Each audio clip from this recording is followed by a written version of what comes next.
বাড়ি থেকে একটি কুকুর ব্যারিকেডের উপর দিয়ে লাফিয়ে লাফিয়ে একটি বাচ্চার পাশ দিয়ে কিছু একটা আনার জন্য যাচ্ছিল। বাচ্চাটি ভয়ে কান্না করছিল। বাচ্চাটির মা এসে তাকে জিজ্ঞাসা করলো যে কি হয়েছে। বাচ্চাটি উত্তরে বলিল যে হাতের মধ্যে কামড় দিয়ে ওই দিকে ছুটে চলে গিয়েছিল। ডগিকে খোঁজার জন্য বাচ্চাটির মা কয়েকজন প্রতিবেশীর বাড়িতে যাইতেছিল। প্রথমজন প্রতিবেশীর বাড়িতে গিয়ে তাদের ডগির কথা সম্পর্কে কিছু জিজ্ঞাসা করছিল, কিন্তু সেই প্রতিবেশী উত্তরে বলিল যে আমাদের ডগি তো শান্ত ছিল, কাউকে কামড় দেয় না।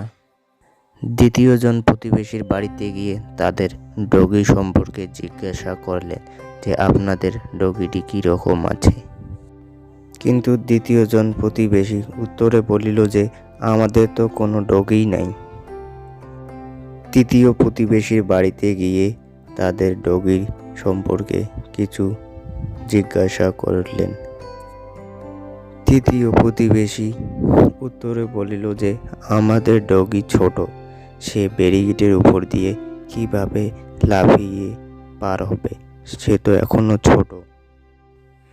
বাচ্চাটির মা এই তিনজন প্রতিবেশীর মধ্যে জিজ্ঞাসা করে তাদের মধ্যে একটি মিথ্যা কথা বলেছে। আপনি কি অনুমান করতে পারেন সেটি কার ডগি ছিল?